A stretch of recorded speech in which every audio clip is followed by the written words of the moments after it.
Estamos diante da Tua presença, Senhor Deus, com o coração rendido diante de Ti. Te pedimos, amado Deus, encarecidamente, que o Senhor continue a ministrar o nosso coração, nesse momento agora, através da Sua palavra. Continue, Senhor Deus, a fazer com que o nosso coração, ele venha se parecer como uma terra boa, como um solo fértil, para que a Tua palavra, como semente, ela possa germinar, brotar e dar bons frutos onde quer que nós estejamos. Desbloqueia, amado Deus, nesta noite as mentes, destampa os ouvidos, faz com que nós estejamos receptíveis, Senhor Deus, para receber aquilo que o Senhor preparou para cada um de nós nesta noite. Amado Deus, quanto a mim, não olha para o servo fraco, falho e pecador que sou, mas tem de misericórdia da minha vida. Usa-me conforme o Teu querer e a Tua vontade, para a glória do Teu santo nome. Que o homem se cale e que o Teu Santo Espírito, somente Ele, fale nesta noite. Porque se somente eu falar, com certeza para nada será aproveitado as minhas palavras, mas se o Teu Santo Espírito continuar a falar a cada coração, com certeza sairemos daqui renovados e transformados pelo poder do Teu santo nome. Fazes bem-aventuradas as palavras da minha boca e o meditar do meu coração diante da Tua face, ó Senhor, rocha minha e Redentor meu. Amém e amém. Queridos, vamos fazer mais uma vez a leitura que se encontra no Evangelho segundo escreveu São Marcos, capítulo 16. Faremos a leitura a partir do verso 14 em diante. Marcos 16, verso 14 em diante. Amém? Amém ou misericórdia? Então vamos ler.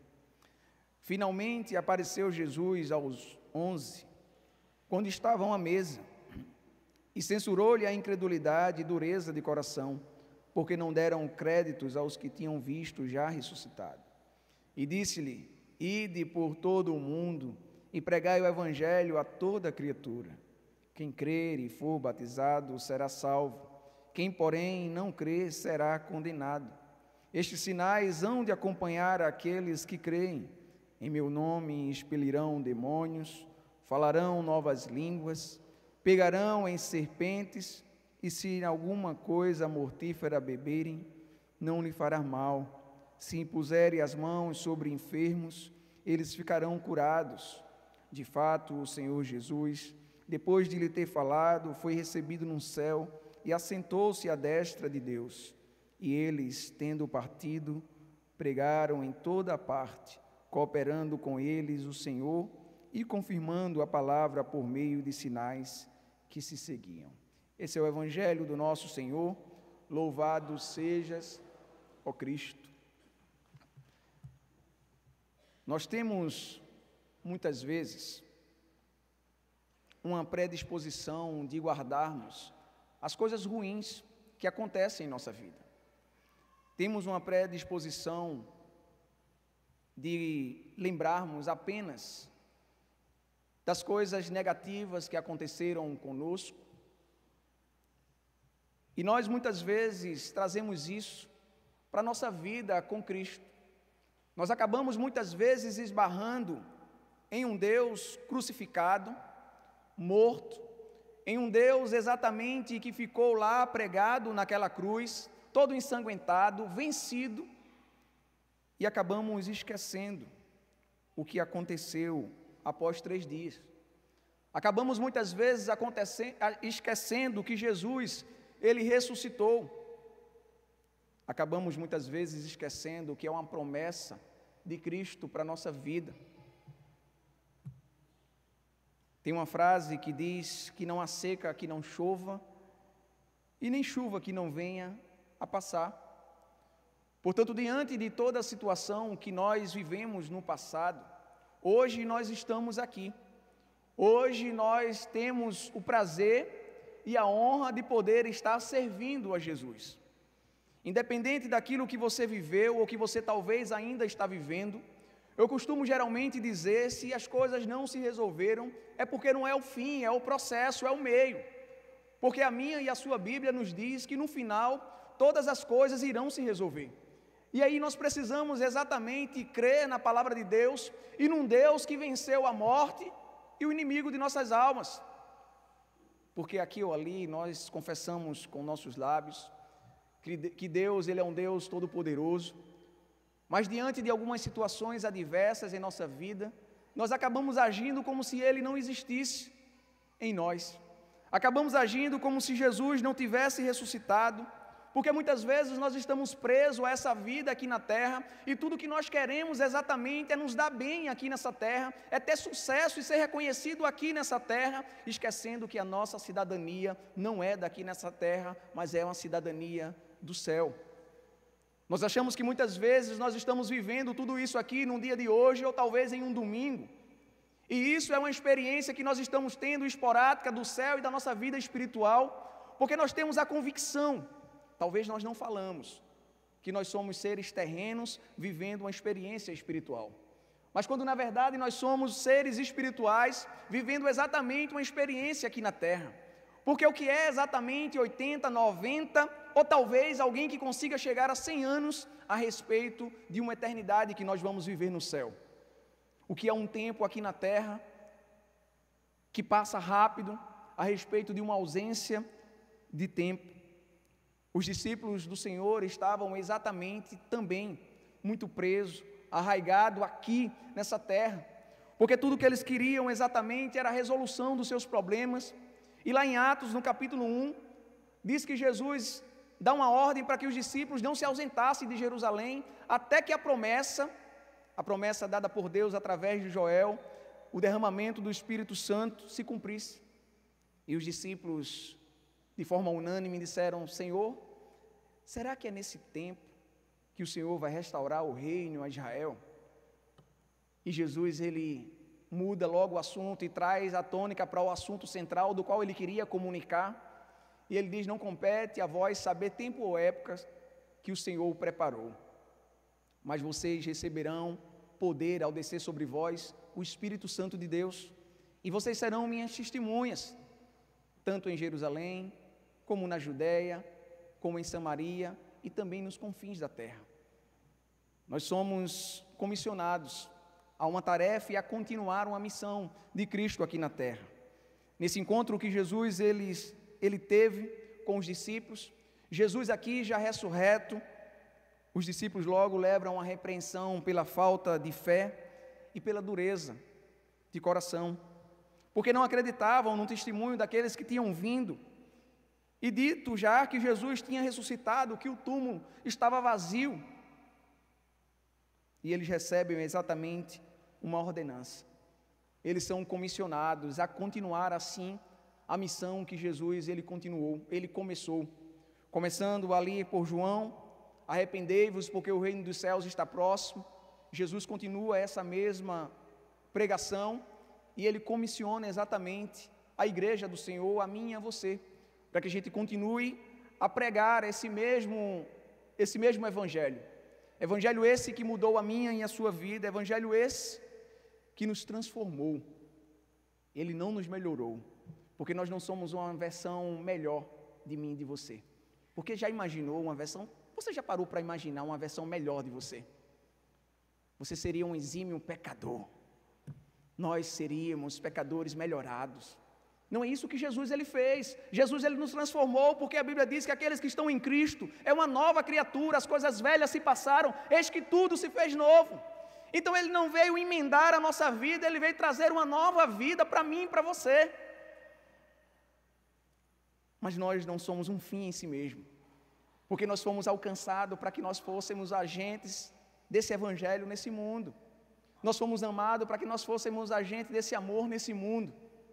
O evangelho chegou até a mim e a você, para que nós pudéssemos ser esse veículo, esse canal desse amor de Deus na vida daqueles que hoje estão desesperançados. E Jesus ele dá uma ordenança dizendo assim: enquanto estiverdes indo pelo mundo inteiro, proclamem o evangelho a toda criatura.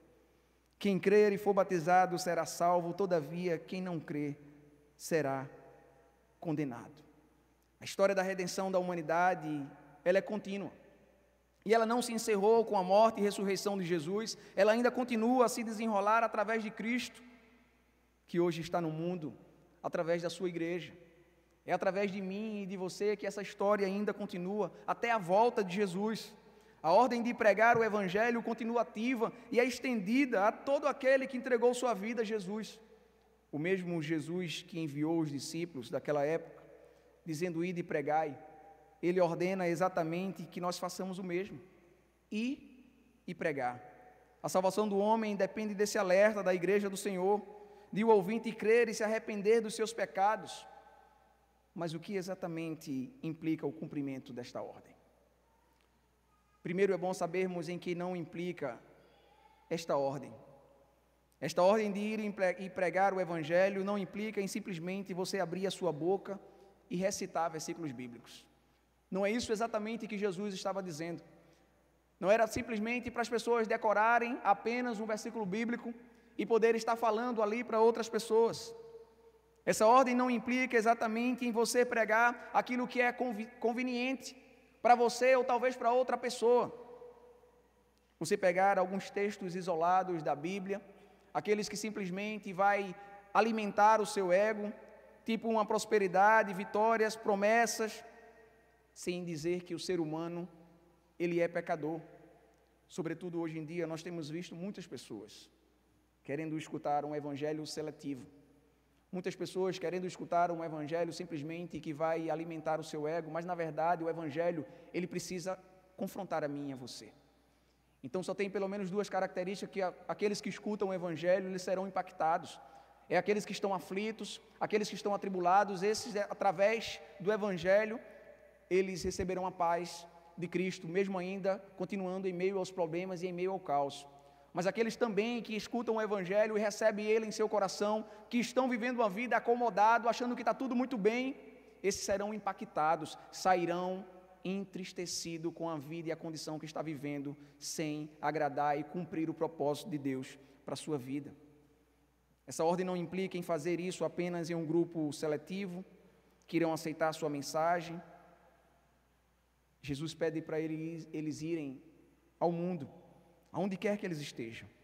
Mas o que de fato isso implica mesmo? O cumprimento desta ordem. Primeiro, implica em obediência. Não é uma opção pregar o Evangelho. O Evangelho não é para um grupo seletivo. O Evangelho não é para os pastores. O Evangelho não é para pessoas que sabem falar bem. O Evangelho não é para pessoas apenas que não têm timidez e problema em falar em público. O Evangelho é para ser pregado por todos, porque o Evangelho não é um conjunto de palavras. O Evangelho não é exatamente você falar aquilo que você julga que o outro vai gostar, mas pregar o Evangelho e cumprir essa ordem é exatamente obedecer a missão, a comissão que Cristo nos dá, que somos a igreja. Não há uma opção para mim e para você. Não tem ninguém aqui exatamente que possa dizer assim: eu não estou obrigado a pregar este Evangelho. A palavra Evangelho vem de uma palavra grega chamada Evangelho, que quer dizer boas novas e boas notícias. E aqui, se a gente abrir e franquear o microfone, para cada um dizer uma boa notícia de que Deus ele fez na sua vida, é possível que a gente passe a noite inteira em vigília aqui, escutando aquilo que Deus ele fez. E isso exatamente é a pregação do Evangelho, é você falar essa boa notícia de Deus, é você dizer que antes vivia mergulhado no pecado exatamente, e que hoje você foi salvo por Cristo, que você se via ao império das trevas, e que hoje Cristo lhes transportou para a sua maravilhosa luz. É dizer que Cristo ele cura e ele salva, porque você é essa expressão de cura, de salvação e de libertação de Deus nesse mundo. Você é esse estandarte. Quando as pessoas quiserem enxergar a Jesus, eles vão olhar exatamente para a igreja. Portanto, não há uma opção, é uma ordem. Então, todos nós temos a obrigação de poder pregar. O apóstolo Paulo, ele diz: ai de mim se eu não pregar esse evangelho, porque sobre mim pesa esta obrigação. Mas essa obrigação não era aquilo exatamente de fazer amuado, como diz o nordestino, não é fazer chateado, mas é fazer exatamente com prazer. Hoje, aqueles que estão aqui nesta noite e que não irão para o cursilho, sobretudo os homens, estão percebendo que hoje nós teremos uma Eucaristia. É porque hoje nós estamos num culto de entrega também. das nossas vidas de consagração para um concílio que está às portas. Amanhã já iniciaremos o nosso concílio feminino, do qual nós temos a oportunidade de exatamente propagar esse evangelho, de cumprir essa comissão de uma forma mais eficaz, porque olha, se tiver alguma outra forma, outro meio mais eficaz do que o concílio, eu digo a você que eu desconheço. Se a gente perguntar aqui quantos foram alcançados pelo concílio, a maioria, se não todos, irão dizer eu. Porque exatamente é um tempo onde a gente tira para ser cheios dessa mensagem de amor, cheios dessa mensagem de paz, cheios dessa mensagem que transforma a minha e a sua vida e que nos transformou. Essa mensagem e essa ordem que Jesus ele dá aos discípulos implica exatamente em não falar apenas, mas buscar viver. Portanto, além de obediência que nós precisamos ter para pregar esse evangelho aonde quer que nós estejamos, mas essa pregação não é apenas de palavras, porque a pregação do evangelho não se dá no campo teórico, não se dá no campo das ideologias, porque o evangelho é uma forma de viver.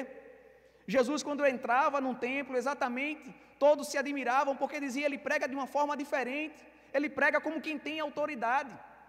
E Jesus pregava exatamente a mesma coisa, porque ele lia a lei. Era comum isso acontecer, mas a autoridade que Jesus ele tinha e que as pessoas percebiam, era porque quando ele falava de amor, ele era o próprio amor e ele amava. Quando ele falava exatamente do cuidado de Deus, da proteção de Deus, ele agia conforme a sua palavra. E exatamente no passado, Jesus é o verbo que se fez carne, é a palavra que se fez carne, mas no tempo de hoje, a encarnação dessa palavra é a Igreja de Cristo. Somos nós, porque tudo aquilo que Deus ele quis dar a revelar, no passado ele fez através do seu Filho, Jesus, mas tudo aquilo que Jesus quer revelar hoje ao mundo, quer fazer através da minha e da sua vida. E nós estamos exatamente nesse mundo para revelar a Cristo. Todas vocês que vão para esse concílio, vocês exatamente vão viver isso na prática. Vocês vão pregar o evangelho como forma de viver. Muitas de vocês não terão a oportunidade de pegar um microfone para falar em público. Muitas de vocês não terão a oportunidade exatamente de estar lá na frente falando para um grupo de pessoas. Mas é o comportamento de cada uma de vocês. É a vida de vocês que falará mais alto do que qualquer palavra que será pregada lá naquele plenário. Porque quando naquele plenário estiver falando sobre amor, que Deus ele ama, cada uma de vocês estarão amando de uma forma inigualável cada mulher lá que irão se encontrar. Deus ele não precisa de mim e de você, mas ele conta comigo e com você. Porque nós somos filhos do Pai, de um Pai de amor, de um Pai que em Cristo nos religou novamente a Ele. Jesus ele diz, enquanto vocês estiverem indo, ide e pregai. Esse ide e pregai não quer dizer exatamente você largar tudo, você deixar de fazer as suas coisas, mas esse ide e pregai quer dizer exatamente, enquanto vocês estiverem indo, vão pregando o Evangelho. Então a pregação do Evangelho não se dá simplesmente num culto solene, a pregação do Evangelho não se dá exatamente apenas em um PG, não se dá em um grupo, em uma reunião de igreja, em um concílio, mas a pregação do Evangelho se dá todos os dias, aonde quer que nós estejamos. Porque eu e você, nós precisamos ter uma consciência de que ao sair de casa, nós estamos saindo para um campo missionário, para a pregação do Evangelho. Nós estamos saindo exatamente para propagar essas boas novas. Portanto, é basicamente isso que Jesus estava dizendo. Ele não estava exatamente dizendo assim, olha, deixem tudo de vocês, para vocês fazerem agora somente pregar o Evangelho. Não, ele disse, enquanto vocês estiverem indo, vão e preguem esse Evangelho de amor. E ao ir, esse Evangelho chega até a mim e a você. E nós não somos um fim em si mesmo nesse evangelho, porque precisa alcançar outras pessoas, talvez alguém que está dentro da nossa casa, talvez alguém que está no ambiente do nosso trabalho, talvez uma vizinha ou vizinho que está de lado da nossa casa, talvez alguém que esteja passando na nossa rua, talvez alguém no supermercado, talvez alguém numa farmácia, onde quer que nós estejamos. Nós precisamos exatamente ser agentes comissionados desse evangelho. Ide e pregai o evangelho, enquanto vocês estiverem indo, preguem sempre este evangelho. Não precisa exatamente de um púlpito, não precisa exatamente de um microfone, porque aquilo que eu e você nós fazemos fala muito mais alto do que as nossas palavras. Porque enquanto as pessoas que lhe conhecem escutarem você pregando esse evangelho, elas estarão fazendo uma leitura da sua vida e da sua história. Enquanto você disser a eles que Deus ele é amor, você poderá exatamente falar do seu testemunho e não do testemunho dos outros, em poder dizer porque Ele me amou. Quando você sair a pregar que Deus ele cura, você exatamente não vai falar do testemunho de outras pessoas, mas você vai falar porque Ele me curou. Que Deus ele liberta, você não vai falar exatamente da vida de outras pessoas, mas que Deus lhe libertou. Para isso você precisa exatamente crer que Jesus ele não está preso mais naquela cruz. Jesus ele ressuscitou e venceu todas as coisas, nós somos abençoados nas regiões celestiais. Na cruz há toda a suficiência para mim e para a sua vida. Nós não nos reunimos para receber alguma coisa do Senhor, mas para entregar ao Senhor, para em comunhão estarmos unidos e revelar a Cristo aonde quer que nós estejamos.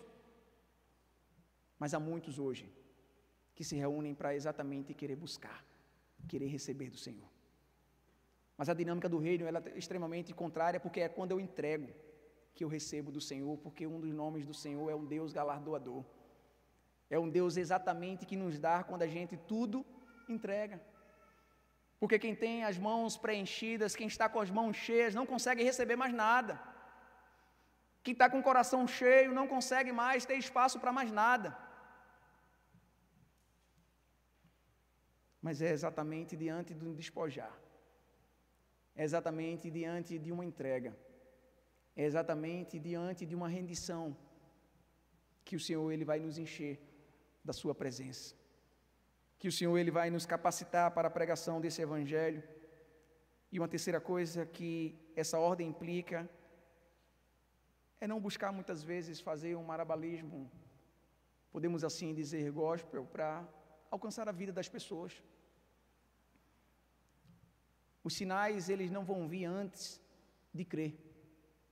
Primeiro você crê, e aí depois virão os sinais. Nós não vamos correr atrás dos sinais.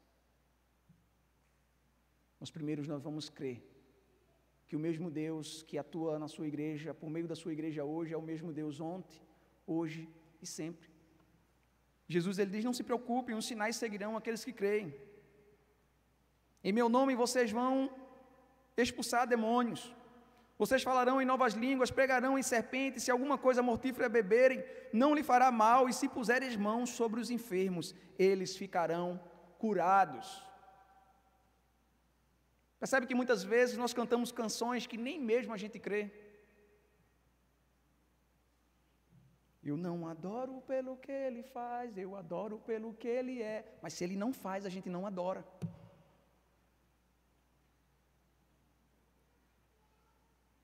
Se ele não faz do jeito que a gente quer, nós não nos rendemos a ele. Porque nós queremos exatamente como Tomé, nós queremos ver para depois crer. Mas Jesus, ele disse, bem-aventurado é mais aqueles que não viram e creram. Porque nós somos chamados para viver, não por acreditar. Porque percebe que a palavra acreditar é você dar crédito a alguém? E quando alguém lhe decepciona, você se entristece e se frustra. Mas rapaz, eu acreditei tanto em fulano, e fulano fez isso comigo. É, porque você deu crédito a ele. E a gente exatamente traz isso para adoração em relação com Deus. E a gente busca exatamente uma relação de acreditar, de dar crédito a Deus. E quando Deus exatamente, ele não cumpre como nós queríamos que ele fizesse, nós nos decepcionamos com Deus. Porque nós damos um crédito a ele, e quem dá um crédito, espera o quê? Que seja pago um débito. Porque quando eu acredito, quando eu dou um crédito, eu espero que essa pessoa corresponda com um débito, para que haja uma compensação. Mas a Bíblia diz que aqueles que são chamados vivem por fé. E viver por fé é viver na certeza das coisas que não se veem. E viver por fé é você botar o pé e deixar que Deus exatamente vai colocar o chão. E se Ele não colocar o chão, ainda colocará anjos a seu respeito para poder lhe sustentar. Os sinais seguirão aqueles que creem. Você não precisa correr atrás de sinais. Você só precisa crer naquele que tudo pode. Precisamos, queridos, conhecer e confiar nesse Jesus ressurreto. E eu estou caminhando para o fim nesse momento. Boa parte das pessoas hoje continua ainda confiando nesse Jesus histórico, no Jesus ensanguentado. E talvez por isso vivem uma vida tão presa e amarrada a essa vida aqui. Porque talvez não fale, mas acredita que quando morrer é simplesmente um defunto e a vida se acabou e se encerrou. Mas o plano da minha e da sua vida é um plano eterno, e se você começar a pensar a sua vida a respeito da eternidade que você já começou a viver, nada vai lhe frear. Não tem nada que vai lhe abater. Você vai poder exatamente falar como o apóstolo Paulo, que todas as coisas cooperam para o bem daqueles que amam a Deus. Essa leve e momentânea tribulação não se compara com a glória que há de vir. Porque o seu olhar não vai estar para circunstâncias adversas. Eu aprendi a estar contente em toda e qualquer situação, na fartura, na escassez, quando me tem tudo, quando me falta também quase tudo. Aprendi a estar contente na humilhação, aprendi a estar contente na exaltação. Eu suporto, eu posso todas as coisas naquele que me fortalece. Porque Paulo, ele enxergava a vida por inteiro. Porque ele tinha exatamente esse entendimento de que ele era um ser espiritual vivendo uma experiência aqui nessa terra e nada poderia frustrar os planos de Deus na sua vida.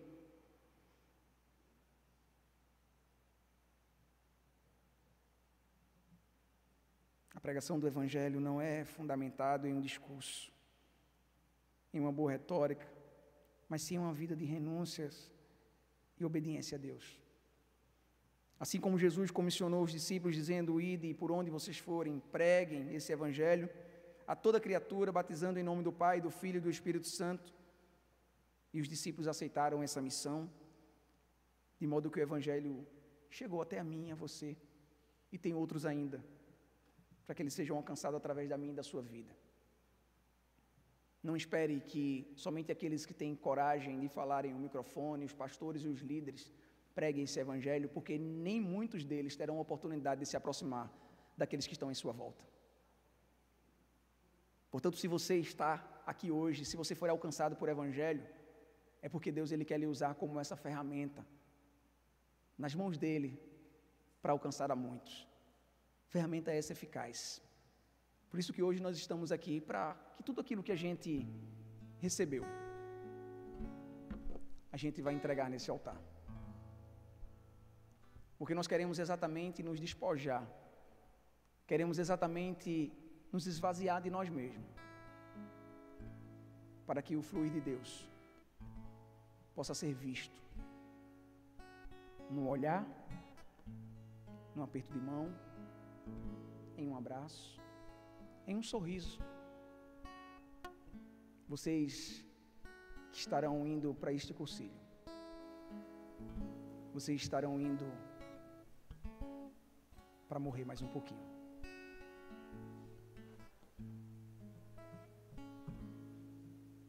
Vocês estarão indo para poder, sangrando, ser o veículo e o canal do bálsamo de Deus na vida de outras pessoas. Vocês estão indo não porque não tem nada para fazer, mas porque vocês confiam num Deus eterno.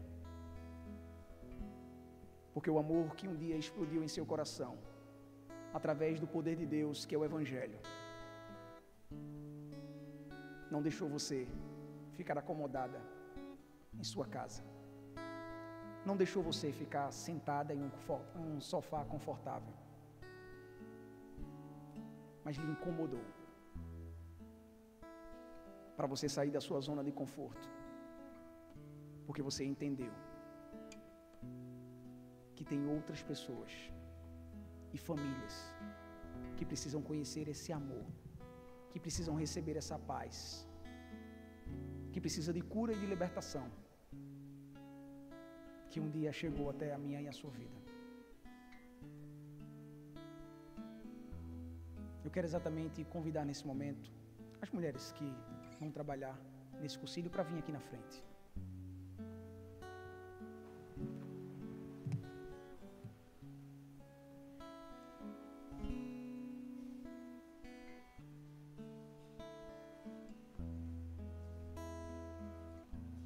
Não sei como é que está o seu coração. Não sei se há alguma angústia. Não sei se há algum ressentimento, alguma mágoa. Não sei se há alguma preocupação. Mas eu sei exatamente que tudo isso que possa haver dentro de você precisa ser derramado no altar do Senhor.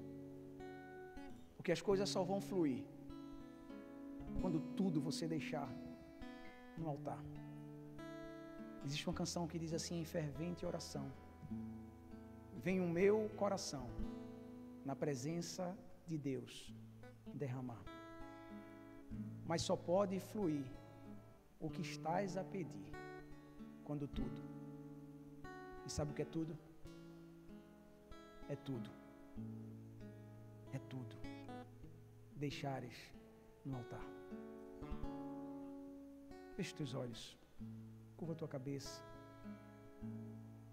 Amado Deus e Pai misericordioso, nosso Pai de infinito poder e amor, em nome de Jesus, muito obrigado, Senhor Deus, pelo privilégio que o Senhor nos dá de poder te servir, porque nós reconhecemos, Senhor Deus, a criatura caída, pequena e falha que nós somos, mas reconhecemos também a tua grandeza, Senhor Deus, e o teu amor de nos buscar, de se entregar por cada um de nós naquela cruz quando ainda éramos pecadores. Eu quero apresentar, Senhor Deus, a vida de cada mulher dessa aqui, Senhor Deus, nesta noite, e daquelas que porventura não puderam estar aqui, mas Tu que sabe de todas as coisas. Pai, no nome de Jesus, vem derramando sobre a vida delas, Senhor Deus, a Tua paz, a paz que excede a todo o entendimento, uma paz que a gente continua a saber em que nós cremos, que não é uma ausência de guerra, não é uma ausência de tribulação, não é uma ausência de problemas. Faz com que em nome de Jesus haja uma rendição e uma entrega para que o Teu agir, Senhor Deus, através da vida delas, seja irresistível na vida daquelas mulheres que se encontrarão neste final de semana, neste concílio. Que o Senhor seja revelado através de cada olhar, que o Senhor seja revelado através de cada toque, de cada gesto, que o Senhor seja revelado através de cada sorriso, que cada palavra seja palavra temperadas, palavras de mansidão,